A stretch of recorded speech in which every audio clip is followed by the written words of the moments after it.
All welcome back to my channel. Super കൺമണിയുടെ episode റിവ്യൂയിലേക്ക് ഏവർക്കും സ്വാഗതം. ഇന്നത്തെ എപ്പിസോഡിനെ കുറിച്ച് പറയുകയാണെങ്കിൽ അങ്ങനെ ഗോകുൽ സ്വയം മുൻകൈ എടുത്ത് എല്ലാത്തിനും ഒരു തീരുമാനമാക്കാൻ ഇങ്ങനെ ഇറങ്ങുന്നുണ്ട്. ഏതാണ്ടൊക്കെ ആ ഒരു അറ്റംപ്റ്റ് സക്സസ് ആവുന്നുണ്ട്. അതുകൊണ്ട് തന്നെ കൺമണിയുടെ മനസ്സിലുണ്ടായിരുന്ന കൃഷ്ണനെക്കുറിച്ചുള്ള എല്ലാ തെറ്റിദ്ധാരണകളും പമ്പ അടക്കുന്നുണ്ട്. അപ്പോൾ ഇന്നത്തെ എപ്പിസോഡിലേക്ക് കിടക്കാം. എപ്പിസോഡിലാവുന്ന തന്നെ അടിക്കുന്ന കൺമണിയും മാനസയാണ്. അങ്ങനെ മാനസ കൺമണിയെ തൻ്റെ വരുതിയിലാക്കാൻ വേണ്ടി മാക്സിമം ശ്രമിക്കുന്നുണ്ട്. തുടർന്ന് മനസ്സ് പറയുന്നുണ്ട്, എൻ്റെ കൺമണിയുടെയും ജീവിതത്തിൽ ഒരുപാട് സാമ്യങ്ങളുണ്ട്. അതായത് കൺമണിയുടെ എൻഗേജ്മെൻറ്റ് കഴിഞ്ഞ് 2 ദിവസത്തിന് ശേഷമാണ് ഞങ്ങളുടെ എൻഗേജ്മെൻറ്റ് വന്നത്. അതുപോലെ തന്നെ കൺമണിയുടെ കല്യാണം നീണ്ടു പോവുക, അതുപോലെ തന്നെ ഞങ്ങളുടെ കല്യാണം. അതുകൊണ്ടാണ് ഇപ്പോൾ ഡേറ്റ് തീരുമാനിച്ചത് ഞങ്ങളുടെ കല്യാണത്തിൻ്റെ. അപ്പോഴാണ് ഞാൻ അറിയുന്നത് കൺമണിയുടെ ഏട്ടത്തിയമ്മ പറഞ്ഞ് കൺമണിയുടെ കല്യാണം അടുത്ത ആഴ്ചയാണെന്ന്. പിന്നെ അതുമാത്രമല്ല, കൺമണി മറ്റൊരു കാര്യം മറക്കല്ലേ, എൻ്റെയും കൃഷിൻ്റെയും കല്യാണ ഡ്രസ്സ് കൺമണി വേണം ഡിസൈൻ ചെയ്യാൻ. അത് കൺമണിയെ ഞാൻ ഏൽപ്പിച്ചിരിക്കുക എന്ന് പറയുന്നുണ്ട്. ആ സമയത്ത് കൺമണിയാണെങ്കിൽ ഇങ്ങനെ തലയാട്ടുന്നുമുണ്ട്. പിന്നീട് മാനസ കൺമണിയുടെ ശവത്തിൽ കുത്താൻ വേണ്ടി ഇങ്ങനെ തുടങ്ങുവാണ്. അങ്ങനെ നമ്മുടെ മാനസ പറയുന്നുണ്ട്, അല്ല കൺമണിയുടെ ഏട്ടത്തി പറഞ്ഞല്ലോ കൺമണിയെ കല്യാണം കഴിക്കാൻ പോകുന്ന വരുണ്ണാണെങ്കിൽ കൺമണി അലിഗയിൽ ഡിസൈനറായിട്ട് ജോലി ചെയ്യുന്നതിനോട് വലിയ താല്പര്യമില്ലെന്ന്. സത്യം പറയാമല്ലോ, കൺമണി ഈ കല്യാണമൊക്കെ കഴിഞ്ഞ് കുട്ടികളെയും വീടുമൊക്കെ നോക്കിയിരിക്കുന്ന, ഭർത്താവിനെയും വീടൊക്കെ നോക്കിയിരിക്കുന്നത് സത്യം പറഞ്ഞാൽ നല്ലൊരു ഏർപ്പാടാണ്. പിന്നെ അതുമാത്രമല്ല, കൺമണി നല്ലൊരു ഡിസൈനർ ആയതുകൊണ്ട് കൺമണിക്ക് വീട്ടിൽ നിന്നായാലും ഡിസൈൻ ചെയ്യാമല്ലോ. പിന്നെ അതുകൊണ്ട് തന്നെ കൺമണി ഇവിടുത്തെ ജോലി രാജിവെക്കുമായിരിക്കും അല്ലേ. അങ്ങനെ രാജിവെച്ചാൽ ഞങ്ങളുടെ കമ്പനിയിൽ മറ്റേ ഡിസൈനർ വേണമല്ലോ. അപ്പോൾ കൺമണിക്ക് പരിചയമുള്ള ആരെങ്കിലും ആയിരുന്നെങ്കിൽ കുറച്ചുകൂടി നല്ലതായിരുന്നേ. കൺമണിക്ക് പരിചയമുള്ള ഏതെങ്കിലും ഡിസൈനേഴ്സ് ഉണ്ടോ എന്ന് ചോദിക്കുന്നുണ്ട്. ആ സമയത്ത് കൺമണി പറയുന്നുണ്ട്, എനിക്കറിയില്ല മാഡം എന്ന്. ആ സമയത്ത് മാനസ പറയുന്നുണ്ട്, അപ്പോൾ പിന്നെ എന്ത് ചെയ്യും? അല്ല ഇനി ആഡ് കൊടുക്കുന്നതാണോ നല്ലത്? അല്ല കൺമണി പറയുന്ന പോലെ ചെയ്യാം. ആ സമയത്ത് കൺമണി പറയുന്നുണ്ട്, ആ ആഡ് കൊടുക്കുന്നത് നല്ലത് മാഡം എന്ന് പറയുന്നുണ്ട്. ആ സമയത്ത് മാനസയ്ക്ക് സന്തോഷമാണ്. പക്ഷെ കൺമണി ഇങ്ങനെ മൂഡ് ഔട്ടായിട്ട് ഇരിക്കുവാണ്. പിന്നീട് മാനസ അടുത്ത ഗോൾ അടിക്കാൻ വേണ്ടി ഇങ്ങനെ മുതിരുവാണ്. മാനസ ഗോളടിയാണ് കിട്ടിയ തക്കത്തിന്. അങ്ങനെ മാനസ പറയുന്നുണ്ട്, പിന്നെ കൺമണിക്ക് റെസിഗ്നേഷൻ ലെറ്റർ മെയിൽ ചെയ്യാം. പിന്നെ ഞാൻ അങ്കിളോട് കൃഷ്ണനോടും പറഞ്ഞോളാം. പക്ഷേ റെസിഗ്നേഷൻ ലെറ്റർ മെയിൽ ചെയ്താലും സെറ്റിൽമെൻറ്റും കാര്യങ്ങളൊക്കെ കൺമണി ഓഫീസിൽ വന്നാലേ ചെയ്യാൻ പറ്റൂ. അതുകൊണ്ട് കൺമണി എന്തായാലും നാളെ തന്നെ ഓഫീസിൽ വന്നാൽ മതി. അപ്പോൾ പിന്നെ നമുക്കെല്ലാം സെറ്റിൽ ചെയ്യാമല്ലോ എന്ന് പറയുന്നുണ്ട്. ആ സമയത്ത് കൺമണി ഇങ്ങനെ മാനസയെ നോക്കുന്നുണ്ട്. മനസ്സിൽ ഇങ്ങനെ സന്തോഷിക്കുവാണ്. പക്ഷേ ഇതെല്ലാം കേട്ട് നമ്മുടെ മറ്റേ കക്ഷി, അതായത് നമ്മുടെ സ്വന്തം ധനലക്ഷ്മിയാണെങ്കിൽ ഡോറിനും പിന്നിൽ ഒളിച്ചിങ്ങനെ നിന്ന് ഇതെല്ലാം കേൾക്കുന്നുണ്ടായിരുന്നു. അങ്ങനെ ധനലക്ഷ്മിക്ക് സന്തോഷമാണ്. ഇപ്പോൾ 2 ഓലപ്പടക്കം വല്ലതും കിട്ടിയിരുന്നെങ്കിൽ ഇപ്പോൾ വെച്ച് പൊട്ടിച്ചാനെ, ആ ഒരു രീതിയിലുള്ള സന്തോഷമാണ്. പിന്നീട് മാനസ പറയുന്നുണ്ട്, എനിക്ക് മറ്റൊരു പ്രധാനപ്പെട്ട കാര്യം കൂടെ കൺമണിയടുത്ത് പറയാനുണ്ട്. അതായത് നമ്മൾ തമ്മിലുള്ള ഈ ഒരു ഫ്രണ്ട്ഷിപ്പ് ഇല്ലേ, അതൊരിക്കലും നഷ്ടപ്പെടാൻ പാടില്ല. നമ്മൾ തമ്മിൽ എന്നും ഇതുപോലെ ഫ്രണ്ട്സായിട്ട് തന്നെ ജീവിക്കണം. പിന്നെ കൺമണിയുടെയും വരുണിൻ്റെയും കല്യാണം കഴിഞ്ഞ് നിങ്ങൾ സന്തോഷത്തോടു കൂടി ജീവിക്കണം. എൻ്റെയും കൃഷിൻ്റെ കല്യാണം അടുത്ത് തന്നെ കഴിയും. അങ്ങനെ ഞങ്ങളും സന്തോഷത്തോടു കൂടി ജീവിക്കും എന്ന് പറഞ്ഞിട്ട് മാനസ ഇങ്ങനെ കൺമണിയെ കെട്ടിപ്പിടിക്കാൻ വേണ്ടി പോകുമ്പോൾ കൺമണി പെട്ടെന്ന് പറയുന്നുണ്ട്, മാഡം വേണ്ട എനിക്ക് പനിയാണെന്ന് പറഞ്ഞ് തടയുന്നുണ്ട് മാനസയെ. അപ്പോൾ മാനസ എന്നാൽ ശരി കൺമണി എന്ന് പറഞ്ഞിട്ട് പോകുന്നുണ്ട്. തുടർന്ന് മാനസ അവിടുന്ന് പോയതിന് ശേഷം കൺമണിയാണെങ്കിൽ പിന്നെ കൃഷ്ണനെക്കുറിച്ചായിരിക്കും ചിന്തിച്ചിരിക്കുന്നത്. അതായത് കൃഷ്ണനെക്കുറിച്ച് മാനസ പറഞ്ഞ ഓരോരോ കാര്യങ്ങൾ, അതായത് കൃഷ്ണൻ ഒരുപാട് പെൺപിള്ളേരുമായിട്ട് ലൈനും അല്ലാതെ അങ്ങനെയൊക്കെ ഉണ്ടായിരുന്നു. അങ്ങനെ എല്ലാവരും ടൈം പാസ് ആയിരുന്നു എന്നൊക്കെ ഉള്ള കാര്യങ്ങളൊക്കെ. അങ്ങനെ കൃഷ്ണനെക്കുറിച്ച് കൺമണി തെറ്റിദ്ധാരണയുടെ വലിയൊരു കൊടുമുടിയിൽ നിൽക്കുന്ന സമയത്തായിരിക്കും നമ്മുടെ കൃഷി കൃത്യസമയത്ത് കൺമണി അങ്ങ് വിളിക്കുന്നത്. ആ സമയത്ത് കൺമണി കോൾ എടുക്കണോ വേണ്ടയോ എന്നൊരു ആശയക്കുഴപ്പത്തിൽ ഇങ്ങനെ നിൽക്കുമായിരിക്കും. പിന്നീട് കോൾ അറ്റൻഡ് ചെയ്യുന്നുണ്ട്. അങ്ങനെ കോൾ അറ്റൻഡ് ചെയ്തതിന് ശേഷം കൺമണി പറയുന്നുണ്ട്, എന്താ MD സാർ? കേൾക്കുന്ന കൃഷ്ണനാണെങ്കിൽ എന്തോ പോലെ അങ്ങ് ആയിപ്പോവാണ്. അങ്ങനെ കൃഷി ചോദിക്കുന്നുണ്ട്, MD സാറെന്നോ?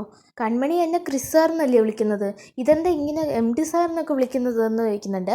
ആ സമയത്ത് കൺമണി പറയുന്നുണ്ട്, സാറിന് എന്താ പറയാനുള്ളതെന്ന് വെച്ചാൽ പറഞ്ഞിട്ട് പൊക്കോളൂ, എൻ്റെ സമയത്തിന് എനിക്ക് വിലയുണ്ട്. പിന്നെ മറ്റൊരു ഡിസൈനർ എന്നുകൊണ്ട് തന്നെ ആ ഡിസൈനർ ഇനിയുള്ള കാര്യങ്ങളെല്ലാം നോക്കിക്കോളും. പിന്നെ പേപ്പേഴ്സ് ഒപ്പിടാൻ മാത്രം ഞാൻ വന്നോളാം എന്ന് പറയുന്നുണ്ട്. ഇത് കേൾക്കുന്ന കൃഷി ചോദിക്കുന്നുണ്ട്, പുതിയ ഡിസൈനറോ? നീ എന്താ കൺമണി പറയുന്നത്? എനിക്കൊന്നും മനസ്സിലാവുന്നില്ല എന്ന് പറയുന്നുണ്ട്. ആ സമയത്താണെങ്കിൽ കൺമണി പറയുന്നുണ്ട്, പിന്നെ പുതിയ ഡിസൈനർ നല്ലത് പഴയ ഡിസൈനർ എന്ന് പറയാൻ പറ്റില്ലല്ലോ സർ എന്ന് പറയുന്നുണ്ട്. തുടർന്ന് കൺമണിയുടെ ആക്ഷേപസ്വരത്തിലുള്ള സംസാരം കേട്ടപ്പോൾ തന്നെ കൃഷ്ണ ഏകദേശം കാര്യങ്ങളൊക്കെ കത്തുന്നുണ്ട്. അങ്ങനെ കൃഷി പറയുന്നുണ്ട്, എൻ്റെ പൊന്നു കൺമണി, ഇവിടെ നടന്ന കാര്യങ്ങൾ, അതായത് ഓഫീസിൽ നടന്ന കാര്യങ്ങളൊക്കെ ഓർത്ത് നീ ടെൻഷൻ അടിക്കേണ്ട ഒരു ആവശ്യമില്ല, അതൊക്കെ നീ മറന്നേക്ക്. ഞാൻ നിൻ്റെ അടുത്ത് സോറി പറയാം ഇവിടെ നടന്ന എല്ലാ കാര്യത്തിനും. പിന്നെ ഞാൻ നിൻ്റെ കൂടെ എന്നും ഉണ്ടാവും. പിന്നെ ഞാൻ ഒറ്റൊരു കാര്യം നിൻ്റെ അടുത്ത് ചോദിക്കുന്നുള്ളൂ, കുറച്ച് സമയം എനിക്ക് തന്നാൽ മതി നീ. ആ സമയത്ത് കൺമണി തിരിച്ചു പറയുന്നുണ്ട്, പറ്റില്ല, ഇനി എൻ്റെ സമയം ആർക്ക് വേണ്ടി എനിക്ക് കളയാൻ താല്പര്യമില്ല. എൻ്റെ ഒരുപാട് സമയം അങ്ങനെ മറ്റുള്ളവർക്ക് വേണ്ടി ഞാൻ വെറുതെ പാഴാക്കിയിട്ടുണ്ട്. അതുകൊണ്ട് തന്നെ എനിക്ക് അതിൻ്റേതായ ടെൻഷനും ഉണ്ട് ഇപ്പോൾ. ആ സമയത്ത് കൃഷി പറയുന്നുണ്ട്, കൺമണി നീ എന്തൊക്കെയാണ് പറയുന്നത്, നിൻ്റെ ലോൺ പാസ്സായിട്ടുണ്ട്, അതുകൊണ്ട് തന്നെ ആ കാശെടുത്ത് നിനക്ക് വരുണ് കൊടുത്തിട്ട് അവനെ ഒഴിവാക്കാം. ആ സമയത്ത് കൺമണി പറയുന്നുണ്ട്, ഒഴിവാക്കിയിട്ട്? ആ സമയത്ത് കൃഷിന് ഉത്തരവില്ല. അതുകൊണ്ട് തന്നെ കൺമണി പറയുന്നുണ്ട്, സാറിന് ഉത്തരവില്ലല്ലേ, ഇതെൻ്റെ ജീവിതമാണ്, അതുകൊണ്ട് തന്നെ എനിക്കിഷ്ടമുള്ള പോലെ ജീവിക്കാം എൻ്റെ ജീവിതം. ഇനി ഞാൻ അത് തന്നെയാണ് തീരുമാനിച്ചിരിക്കുന്നത്. ആ സമയത്ത് കൃഷി ചോദിക്കുന്നുണ്ട്, അപ്പം നീ എന്താ ചെയ്യാൻ പോണോ, വരുണിനെ കല്യാണം കഴിച്ച് നിൻ്റെ ജീവിതം പാഴാക്കാൻ പോവാണോ? ആ സമയത്ത് കൺമണി പറയുന്നുണ്ട്, ഞാൻ പറഞ്ഞില്ലേ സാർ, ഇതെൻ്റെ ജീവിതമാണ്, എനിക്കിഷ്ടമുള്ള പോലെ ഞാൻ ജീവിക്കുമെന്ന്. അതുകൊണ്ട് തന്നെ സാർ ഇനി ഒരു അഭിപ്രായം പറയേണ്ട ആവശ്യമില്ല. ആ സമയത്ത് കൃഷി പറയുന്നുണ്ട്, ശരിയാ, നിൻ്റെ ജീവിതമാണ്, അത് നിനക്കിഷ്ടമുള്ള പോലെ എന്നാൽ പിന്നെ നീ ജീവിച്ചോ എന്ന് പറയുന്നുണ്ട്. അങ്ങനെ കൃഷി ദേഷ്യത്തിൽ കോളങ്ങ് കട്ട് ചെയ്യുന്നുണ്ട്. പിന്നീട് കൃഷിയുമായിട്ട് ഉടക്കിയതിൻ്റെ സങ്കടത്തിൽ കൺമണി കരഞ്ഞുകൊണ്ട് നിൽക്കുന്നുണ്ട്. ഇതേ അവസ്ഥ തന്നെയാണ് കൃഷിൻ്റെതും. കൃഷിയും കൺമണിയുടെ അടുത്ത് ദേഷ്യപ്പെട്ടതിൻ്റെ വിഷമത്തിൽ ഇങ്ങനെ നിൽക്കുമായിരിക്കും. പിന്നീട് അമ്മായിമാർ പറഞ്ഞതെല്ലാം കേട്ട് ആശയക്കുഴപ്പത്തിൽ ഇങ്ങനെ ഗോകുൽ നിൽക്കുമായിരിക്കും. ശേഷം ഗോകുൽ കൺമണിയുടെ അടുക്കലേക്ക് ഇങ്ങനെ പോകുന്നുണ്ട്. തുടർന്ന് ഗോകുൽ ചോദിക്കുന്നുണ്ട്, സത്യത്തിൽ എന്താ അപ്പേ നടന്നതെന്ന്. ആ സമയത്ത് കൺമണി പറയുന്നുണ്ട്, നീ വാലും തലയില്ലാതോ എന്നും പറയാൻ നേരെ ചൊവ്വേ പറയാൻ പറയുന്നുണ്ട്. ആ സമയത്ത് ഗോകുൽ പറയുന്നുണ്ട്, ഇന്ന് ഞാൻ നമ്മുടെ അപ്പച്ചിമാരെ വഴി വെച്ച് കണ്ടു. അവരെൻ്റെ അടുത്ത് പറഞ്ഞു അപ്പയും ക്രിസാറും തമ്മി, അതായത് ക്രിസാർ അപ്പയെ ചതിച്ചെന്നൊക്കെ. അത് എത്രത്തോളം സത്യം ഉണ്ടെന്ന് ചോദിക്കുന്നുണ്ട്. ആ സമയത്ത് കൺമണി പറയുന്നത് മാനസ വന്ന് കൺമണിയുടെ അടുത്ത് പറഞ്ഞ കാര്യങ്ങളൊക്കെയാണ്. ആ സമയത്ത് ഇതെല്ലാം കേട്ടതിന് ശേഷം ഗോകുൽ പറയുന്നുണ്ട്, അത് GM-ആയ മാനസ മേഡം അല്ലേ പറഞ്ഞു, അല്ല ക്രിസാറല്ലല്ലോ, ക്രിസാർ ഇപ്പോഴും അപ്പയുടെ ഒപ്പം തന്നെ ആയിരിക്കുമല്ലോ. ആ സമയത്ത് കൺമണി പറയുന്നുണ്ട്, വേണ്ടടാ, നീ ഇനി അങ്ങനെയൊന്നും പറയണ്ട, നീ ഇങ്ങനെ ഓരോന്നും പറഞ്ഞു പറഞ്ഞ അവസാനം എൻ്റെ മനസ്സിന് ഇളക്കം തട്ടി അത് പ്രണയത്തിൽ കലാശിച്ചത്. പിന്നെ ക്രിസാർ എന്ന് പറയുന്ന വലിയൊരാളാണ്, അതുകൊണ്ട് തന്നെ അദ്ദേഹത്തിൻ്റെ മുന്നിൽ പോയി നിൽക്കാനുള്ള യോഗ്യത പോലെ എനിക്കില്ല. പിന്നെയാണ് ഞങ്ങളുടെ വിവാഹം, അതുകൊണ്ട് ഇനി ഒന്നും പറയണ്ടെന്ന് പറയുന്നുണ്ട്. ആ സമയത്ത് ഗോകുൽ പറയുന്നുണ്ട്, അപ്പയ്ക്ക് ഇതെന്താ പറ്റിയത്, ക്രിസാറിനാണെങ്കിൽ അപ്പയോട് ഒത്തിരി സ്നേഹമുണ്ട്. പിന്നെ ഓഫീസിൽ വെച്ച് മാനസമ്മയുടെ അങ്ങനെയൊക്കെ പറയുമ്പോൾ ക്രിസാർ പറയാതെ ഇരുന്നതിൻ്റെ കാര്യം എന്ന് പറഞ്ഞാൽ ക്രിസാർ ഒരു MD ആണ്. അപ്പോൾ MDക്ക് വഴക്കുണ്ടാക്കാൻ പറ്റും ഓഫീസിൽ, അതുകൊണ്ടാണ് ക്രിസാർ ഇടപെടാതിരുന്ന ആ കാര്യത്തിൽ. അതുപോലെ തന്നെ പലപ്പോഴും വരുൺ ചേട്ടൻ ഓഫീസിൽ കയറി വന്ന് അപ്പയായിട്ട് വഴക്കുണ്ടാക്കാൻ പോകുമ്പോൾ അപ്പം മനഃപൂർവ്വം തന്നെ വരുൺ ചേട്ടനെ ഓഫീസിൽ നിന്ന് ഒഴിവാക്കാൻ ശ്രമിക്കത്തില്ലേ. അതുപോലെ തന്നെയാണ് പിന്നെ പലപ്പോഴും ഈ എൻഗേജ്മെൻറ്റ് കഴിഞ്ഞിട്ടും അപ്പ എന്തുകൊണ്ടാണ് കല്യാണത്തിന് നീട്ടി കൊണ്ടുപോകുന്നത്.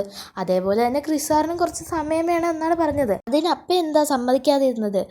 അപ്പയ്ക്ക് അപ്പോൾ ഇക്കാര്യങ്ങളൊക്കെ ചെയ്യാം, പിന്നെ ക്രിസാറിന് ഇതൊക്കെ ചെയ്താൽ എന്താ കുഴപ്പം എന്ന് ചോദിക്കുന്നുണ്ട്. ആ സമയത്ത് കൺമണി ഒന്ന് ആലോചിച്ച് നിൽക്കുന്നുണ്ട്. പിന്നീട് ഗോകുൽ പറയുന്നുണ്ട്, അപ്പയ്ക്കറിയാലോ മാനസ മേഡത്തിന്, അവരൊരു വിഷവിദ്യ, അതുകൊണ്ട് തന്നെ അവർക്ക് അപ്പയെ തോൽപ്പിക്കണം, അതിപ്പോൾ അവരുടെ ഒരു ആവശ്യമോ.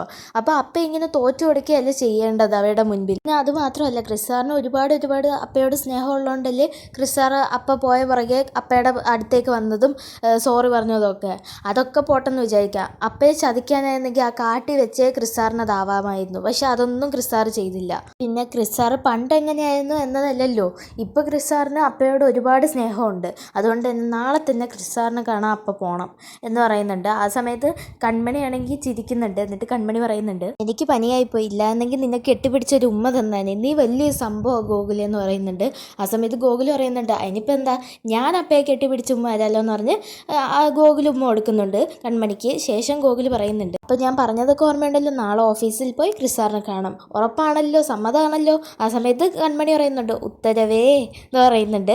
ആ സമയത്ത് ഗോകുൽ പറയുന്നുണ്ട്, എന്നാൽ പിന്നെ അപ്പം റെസ്റ്റ് എടുത്തോ എന്ന് പറഞ്ഞിട്ട് അങ്ങ് പോകുന്നുണ്ട്. അപ്പോൾ ഇത്രയേ ഉള്ളൂ വീഡിയോ ഇഷ്ടപ്പെട്ടാൽ ലൈക്ക് ചെയ്യുക, ഷെയർ ചെയ്യുക, സബ്സ്ക്രൈബ് ചെയ്യുക. Thank you.